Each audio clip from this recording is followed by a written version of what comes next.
Situation du SDMIS, proposition de sortie de conflit ou plutôt d'atténuation de crise et plan de résilience pérenne pour le SDMIS en 2 temps. Chers collègues et amis sapeurs-pompiers professionnels et PATS, bonjour. Nous avons besoin de 20 minutes de votre attention afin de faire un point de situation après 4 mois de grève.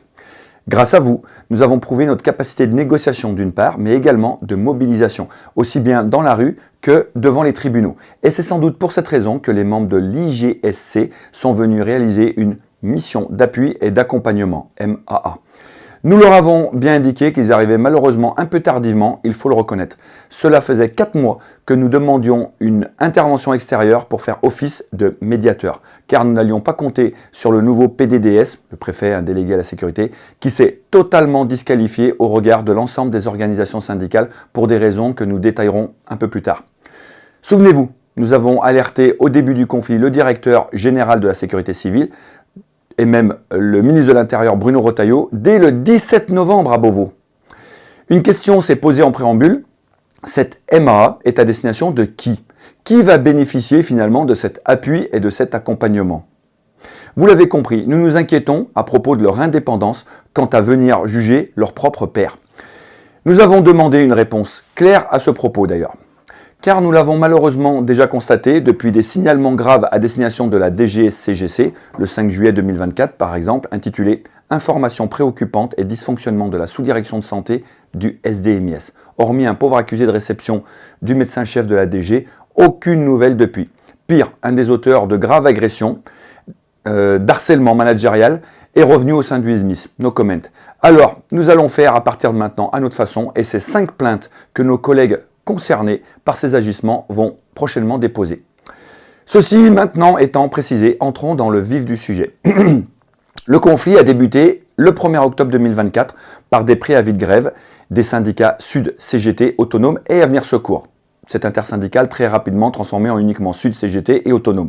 Plusieurs actions et manifestations notables, l'intrusion devant la métropole, blocage des voies de chemin de fer de la gare de la Pardieu, manifestation d'ampleur du 5 décembre, mur de la honte érigé devant l'état-major, le campement devant la métropole, une cagnotte en ligne, une vingtaine de rendez-vous avec les élus et les différents groupes politiques, une présence massive durant le débat d'orientation budgétaire et même une grève de la faim d'une dizaine de jours pour l'un de nos collègues, ont eu lieu avec toujours l'espoir de notre côté de convaincre nos autorités et en parallèle l'espoir du côté de nos autorités d'un faux pas de notre part leur permettant de discréditer le mouvement. Ça n'a pas eu lieu.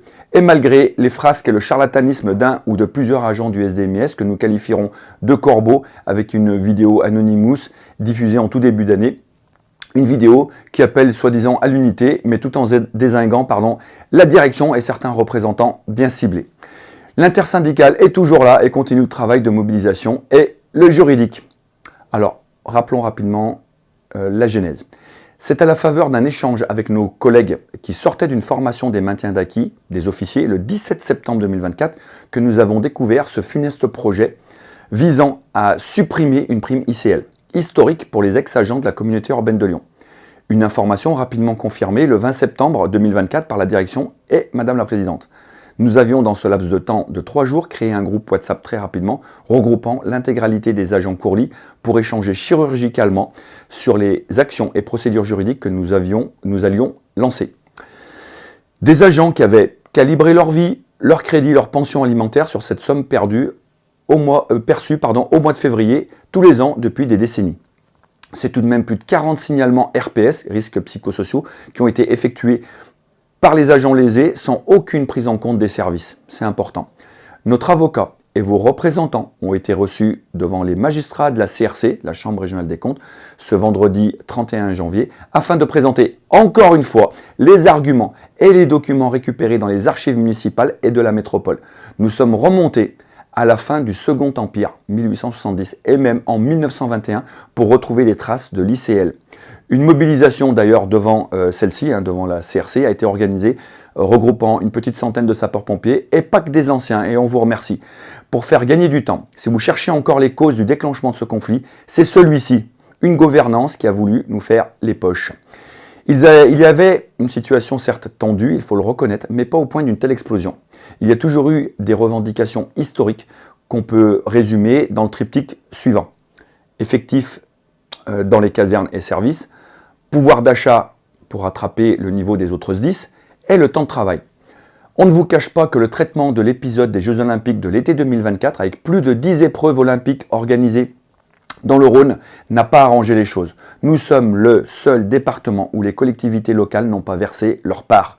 Ou plutôt si, 200 € de mesures compensatoires en novembre 2024. Attention, on ne parle pas de primes, mais bien de mesures compensatoires pour une semaine de congé supprimée durant la période estivale pour l'ensemble des agents. Une semaine en moins avec nos enfants, nos familles qu'il a fallu faire garder. Une question simple et fermée. Est-ce qu'effectuer plus de 6000 interventions avec uniquement 6 pompiers de garde vous interpelle ou non? 17 interventions à 17 heures avec seulement 6 sapeurs-pompiers de garde. On évoque là, par exemple, et c'est pas unique, la caserne de Villeurbanne-la-Doie, par exemple.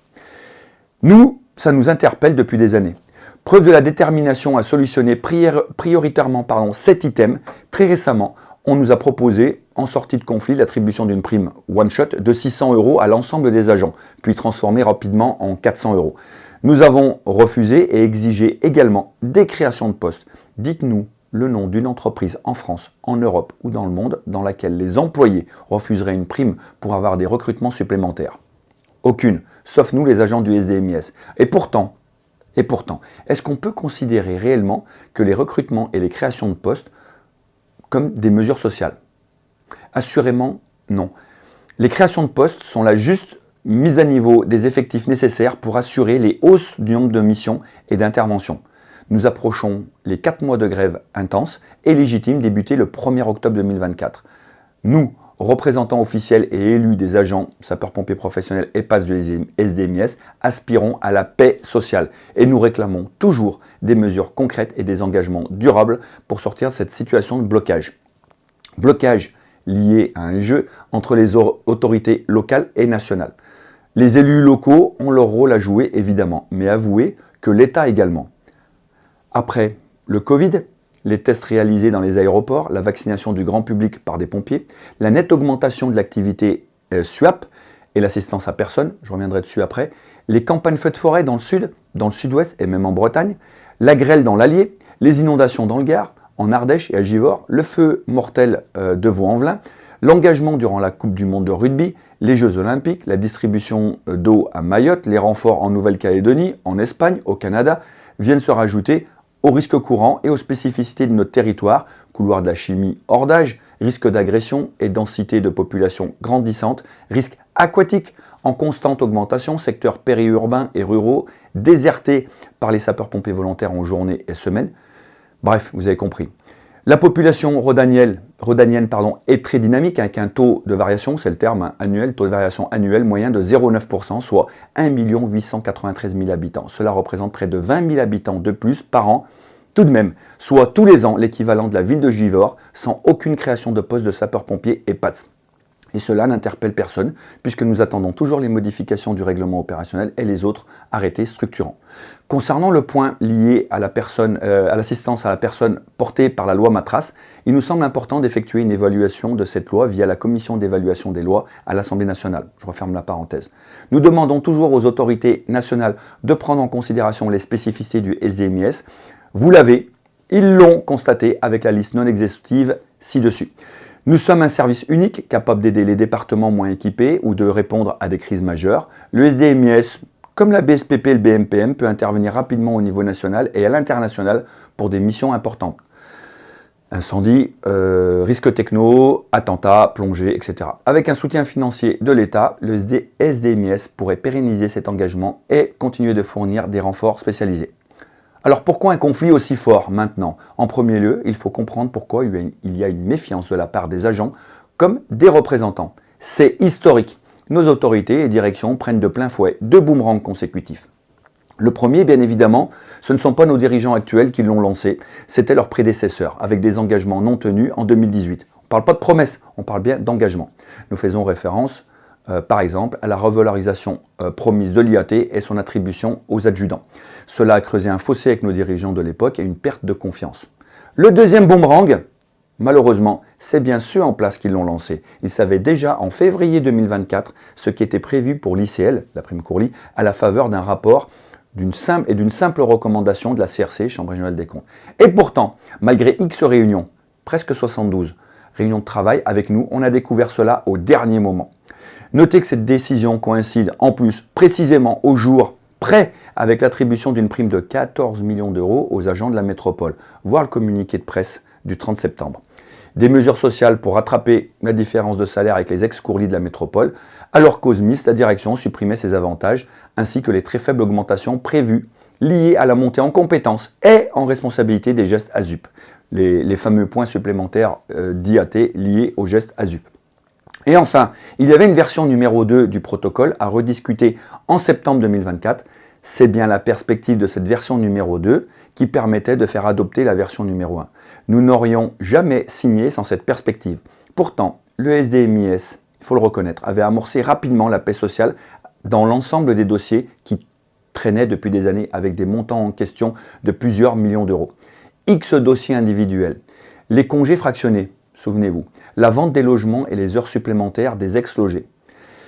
Vous comprendrez donc que nous avons du mal à nous projeter vers le bilan d'un BSC, donc Beauvau de la Sécurité Civile, ou tout autre hypothétique financement provenant de l'État. Il y a une perte de confiance et pourtant, à titre personnel, je participerai officiellement au Beauvau de la Sécurité Civile les 7 et 11 février, respectivement à Mâcon et à Aix-en-Provence. Je vous remercie et je passe la parole à mon collègue. Abordons maintenant les solutions. D'abord, une mesure qui ne coûte rien, celle du respect. Le respect des agents, mais également des élus du personnel. À force de dénigrer les représentants syndicaux, il est possible de voir surgir de nouvelles formes d'action, comme des mouvements de colère et de contestation du type gilet jaune à l'intérieur des services d'incendie et de secours.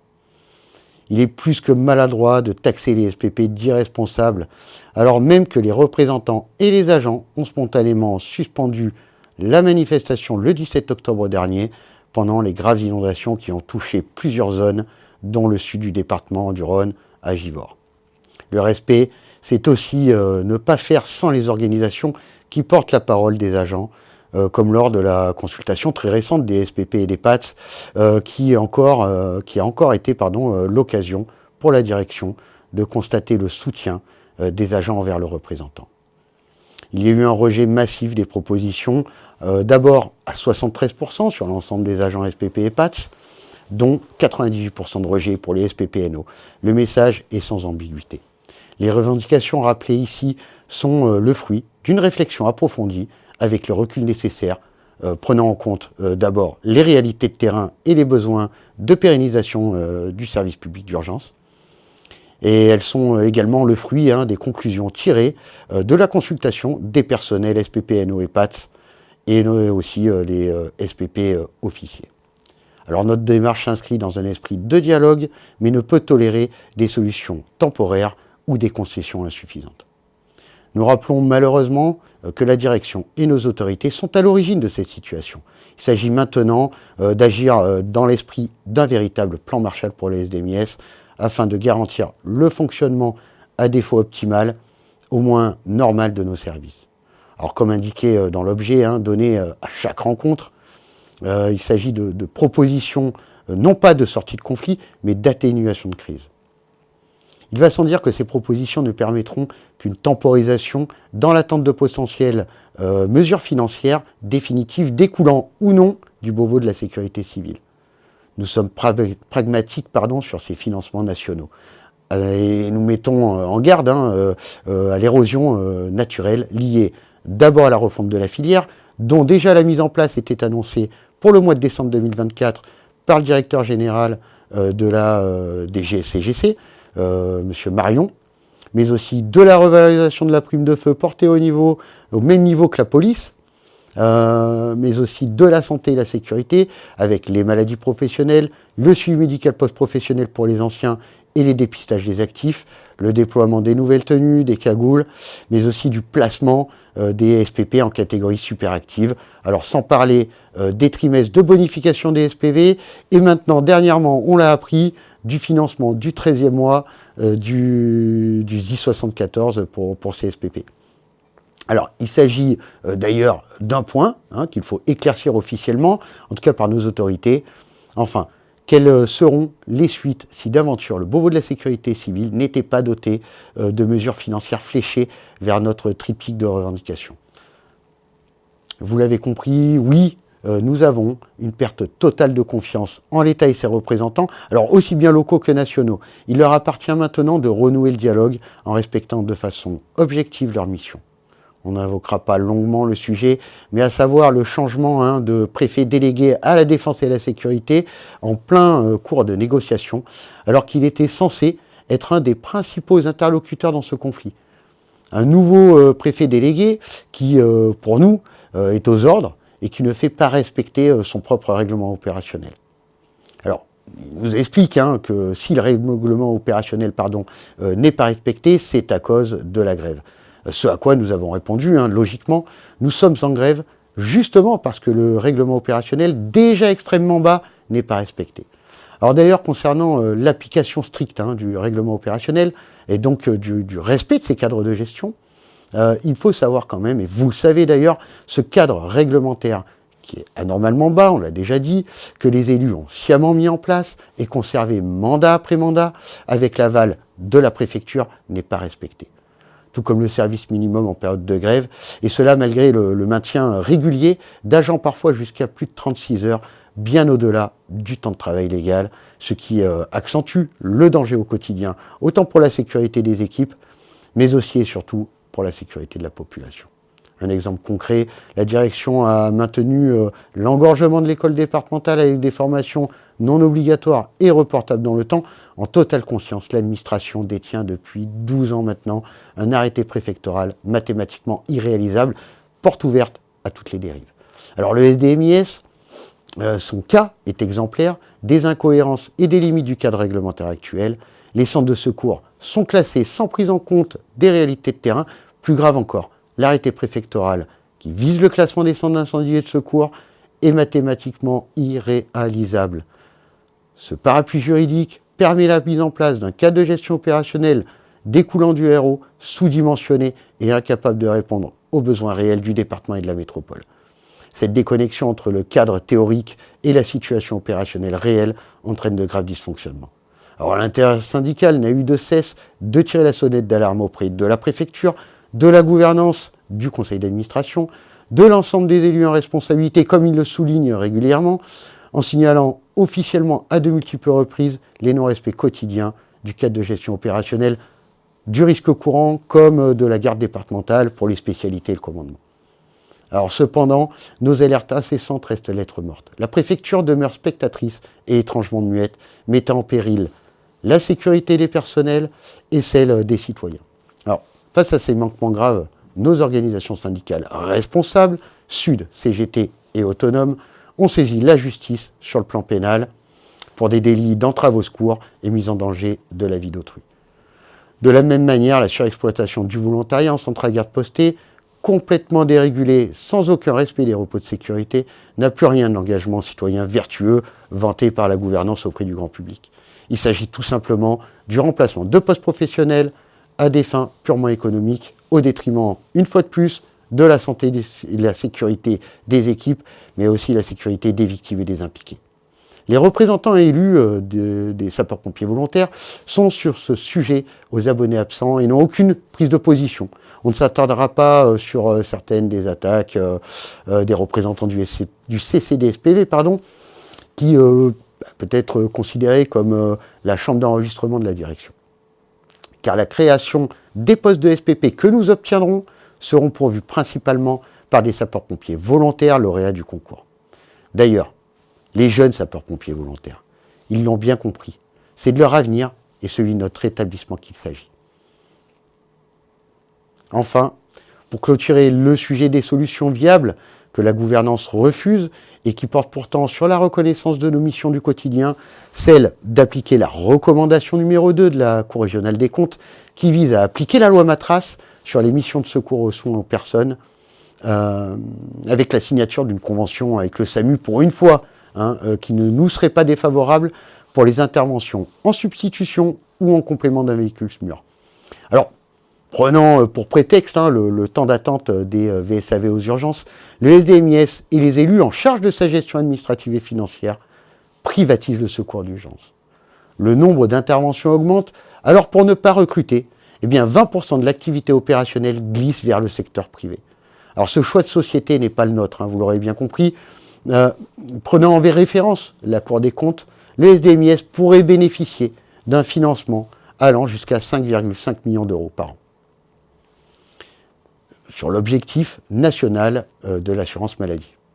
Pour preuve, la dernière convention du SAMU prévoyait un forfait annuel de 300 000 euros, alors que le bénéfice réel aurait dû s'élever à 680 000 euros par an. Vous l'aurez bien compris, ce n'est pas les solutions qui manquent à la gouvernance, c'est de la volonté. Abordons maintenant les mesures immédiates pour la sortie du conflit. Tout d'abord, les créations de postes. Le respect strict et immédiat du héros, qui est pourtant déjà anormalement bas, comme nous l'avons rappelé dans les plaintes, et mise en place un calendrier pour l'établissement de nouveaux arrêtés structurants, qui, je vous le rappelle, date de plus de 12 ans, 2012. Ces créations de postes ne peuvent être d'ailleurs considérées comme une mesure sociale. Il s'agit de la juste augmentation des effectifs en fonction de la hausse des interventions, des missions et de la population couverte. Nous demandons donc 50 postes supplémentaires de sapeurs-pompiers professionnels pour augmenter les effectifs dans les secteurs métropolitains sur 2 ans minimum, avec engagement formel et plan de recrutement précis dès 2025. D'ailleurs, savez-vous que pour avoir un seul sapeur-pompier 24 heures sur 24 et 7 jours sur 7, il faut en recruter 6. À ces 50 postes, il faut rajouter ceux du SACRE, qui sont d'ores et déjà validés par les élus, et qui prévoit la création de 50 postes supplémentaires aussi, qui permettront de placer des SPP dans les secteurs ruraux dits des bassins. Pour rappel, ces secteurs ruraux dits des bassins, c'est le plateau mornantais, la vallée de la Brévenne, le Haut-Beaujolais, la vallée de la Zergue et le Grand Est. Nous vous invitons d'ailleurs à lire le tout dernier rapport de la CRC, le livre de chevet de nos dirigeants, qui fait un focus sur les effectifs du SDMIS. Et à sa lecture, nous constatons que lorsqu'on compare le SDMIS avec les SDIS de même strate, il manque 151 sapeurs-pompiers professionnels. Juste pour être au même niveau que les autres. Comme précisé avant d'ailleurs, tous les besoins sont dans toutes les CADIM, en priorisant Virban-Ladois, Tassin, Dessines-Mézieux et Fézin. La caserne de Fézin a lancé un mouvement social bien avant le lancement du mouvement départemental, pour des raisons opérationnelles, mais surtout de manque d'effectifs. Fézin est devenu un peu le hotspot du mouvement social.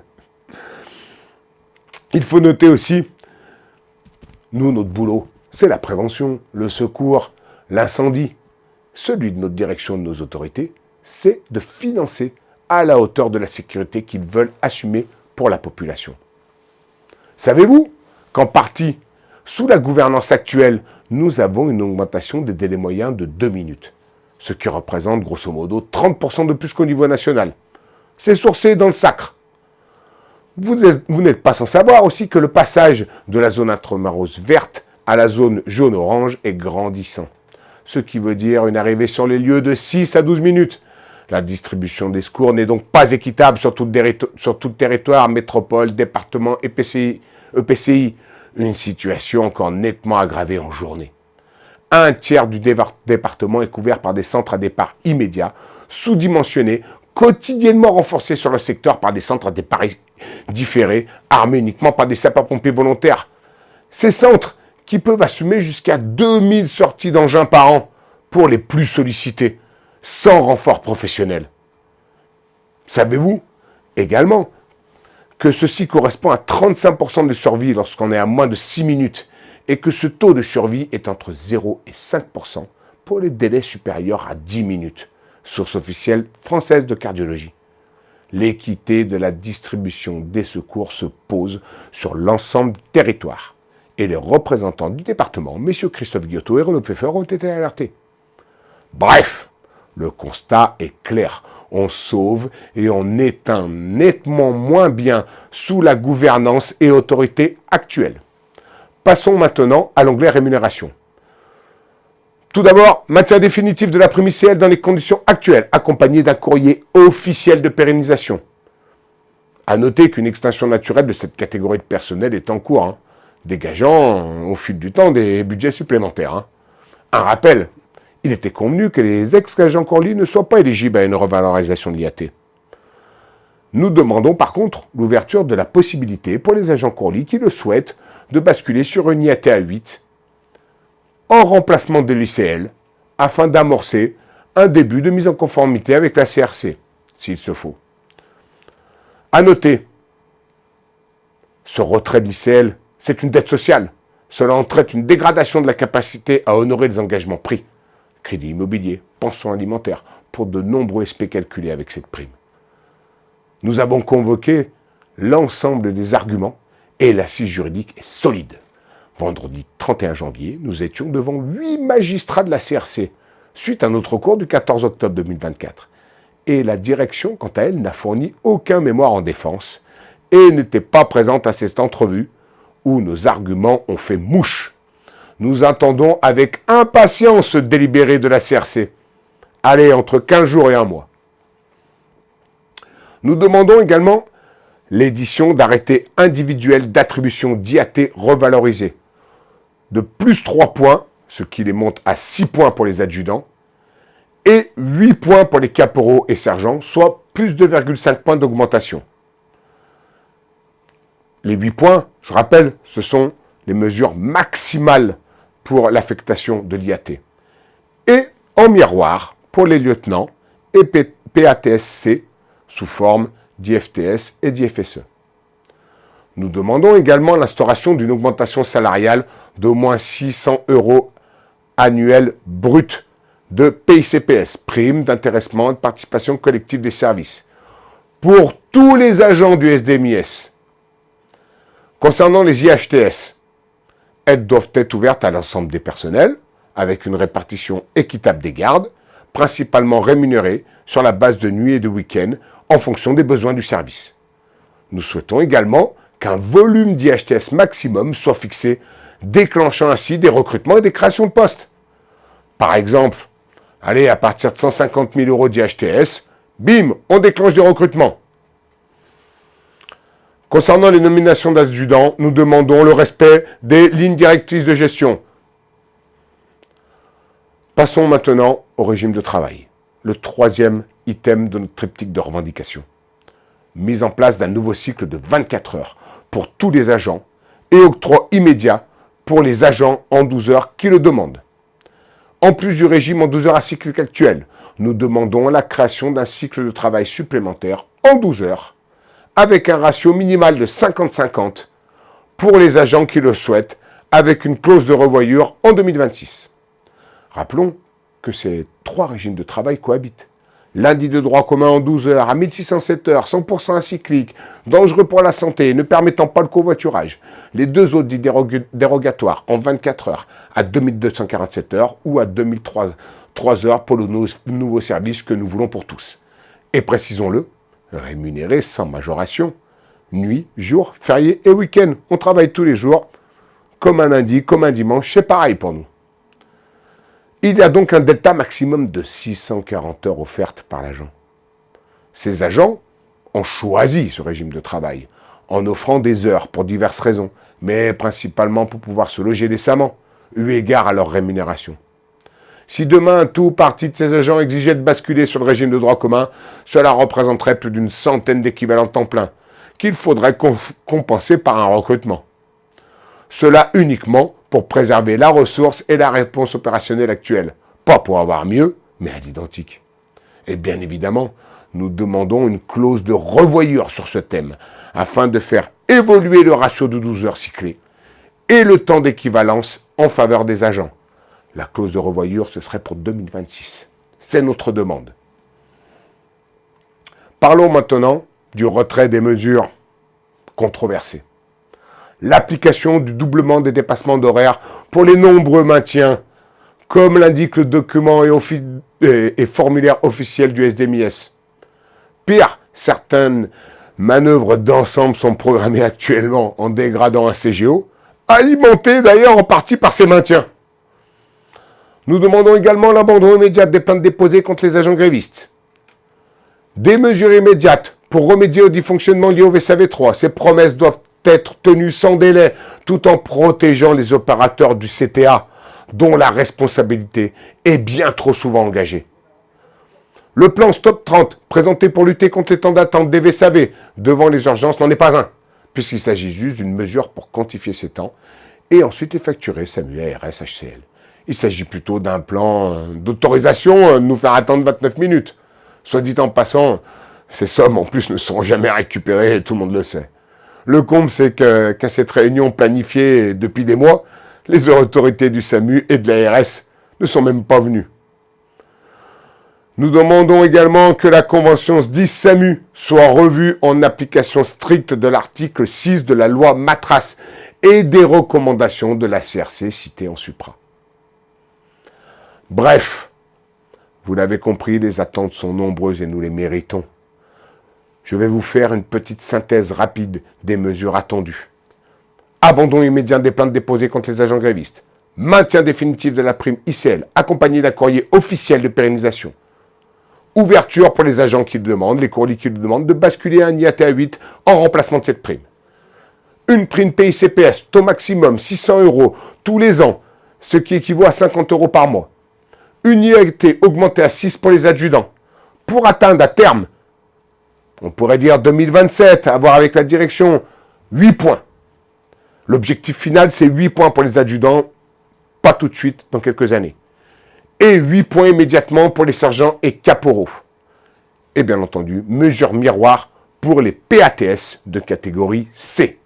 Les augmentations salariales doivent être identiques. Nomination d'adjudants portant à 645 le nombre total. Et la filière arrive. La création de postes d'officiers CDG. À Confluence, où ils sont 13 SP de garde, alors que la loi est très claire, à partir de 9, il doit y avoir un CDG. Ou à Villefranche, pour les week-ends en journée. Des mesures immédiates pour remédier au dysfonctionnement lié au VSAV numéro 3. Ces promesses doivent être tenues sans délai. Revoir le plan présenté pour lutter contre les temps d'attente des VSAV devant les urgences, qui n'en est pas un. Très important, respect strict et immédiat du règlement opérationnel, qui est pourtant déjà anormalement bas, et redéfinition de ce dernier. Le héros, le classement des centres, tant d'arrêtés structurants qui doivent être revus suite à la parution du document d'orientation qu'est le SACRE. Nous demandons que ceci soit fait dans les règles. 20 créations de postes en 2025, immédiates, pour atteindre une cible à 140 dans 5 ans, avec bien entendu l'application des postes du SACRE dans les 2 ans. L'application du doublement des dépassements d'horaires pour les nombreux maintiens. Toutes les heures effectuées doivent être doublées comme c'est marqué dans les textes. Plus la valorisation de toutes les IHTS en heures, nuit, week-end. Et la détermination d'un volume d'IHTS maximum qui déclenche les recrutements et les créations de postes de sapeurs-pompiers professionnels. À ces mesures qu'on donne aux financeurs, des mesures qui ne coûtent rien et qui sont l'apanage même de notre direction. Fin des règles de mutation tous les 10 ans. Respect des LDG pour les nominations d'adjudants. Cycle en 12 heures avec un ratio 50-50 au moins, avec clause de revoyure en 2026. Nouveau 24 heures, ouvert pour tous, avec un déclenchement immédiat pour les agents qui le souhaitent, les 12 heures qui veulent repasser en 24 tout de suite, avec bien entendu clause de revoyure en 2026. Application des mêmes règles de commandement et de détermination du COS pour l'ensemble des grades. Tout le monde doit être à la même enseigne. Les pompiers demandent à bénéficier également des transports en commun gratuits des TCL. Il faut d'arriver à trouver un accord avec la région et ses TER, comme cela se fait dans presque toutes les grandes régions. Bref, nous demandons un engagement écrit de l'organisation d'un rendez-vous en septembre 2025, suite à la fin du Beauvau de la sécurité civile, afin de discuter avec la direction et les élus de sa déclinaison en local. Il est hors de question que tout ce qui va découler du Beauvau ne revienne pas aux sapeurs-pompiers qui sont en mouvement depuis 4 mois. Conclusion. Nos revendications ne datent pas d'hier et elles concernent des besoins structurels urgents. qui n'ont pas été soldés à la suite du mouvement de 2018, et nous vous exhortons d'établir une évaluation permettant enfin de solutionner les difficultés opérationnelles et humaines de notre établissement. En effet, ces problématiques de sursollicitation opérationnelle et de pouvoir d'achat inférieurs aux autres départements de Mainstrat n'ont pas évolué. Le constat est simple.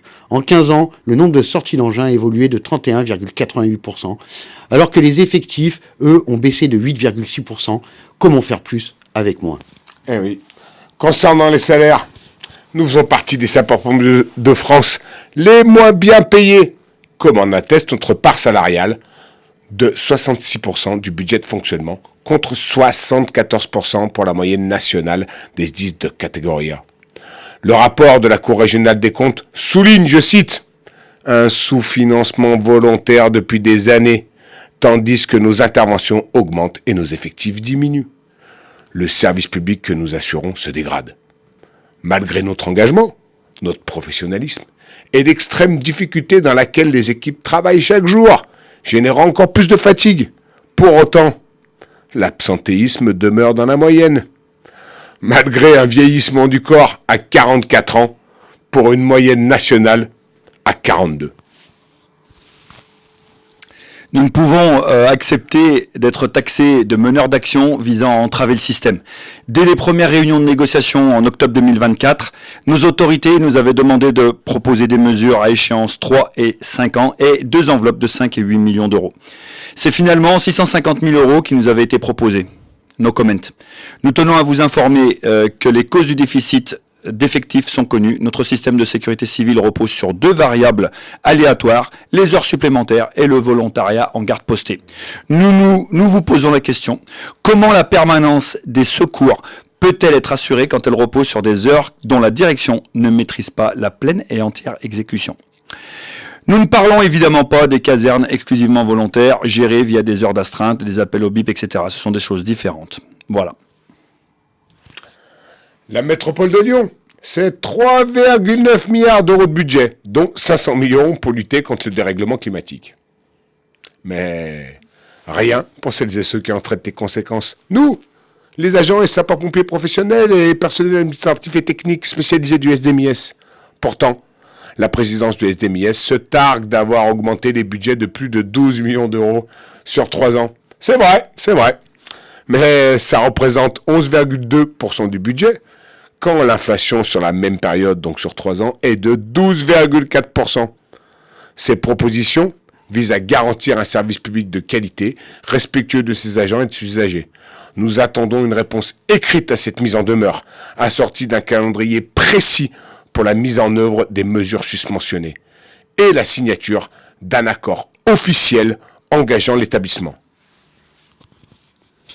Alors c'est simple, sans avancée significative, après les échéances du 27 et du 29 janvier dernier, nous nous réservons le droit de prolonger notre mobilisation tous ensemble, au moins jusqu'au vote du budget du mois de mars prochain, et d'intensifier les actions, car oui, il y a des actions qui étaient prévues et que nous temporisons. Elles concernent l'engagement des SPV en garde postée et non-respect de leur repos de sécurité, et donc l'enchaînement de garde après leur journée de travail, après leur activité professionnelle principale. Nous avons rencontré le ministre François-Noël Buffet lundi après-midi, qui avait une excellente connaissance du sujet. Nous restons disponibles pour toute discussion constructive permettant de trouver une issue favorable et durable à ce conflit. Alors, dans l'attente des propositions concrètes pour les SPP et les PATS, nous vous appelons à une mobilisation massive le 21 février prochain pour le conseil d'administration du SDMIS. Merci à tous. Et merci à tous. Merci à tous.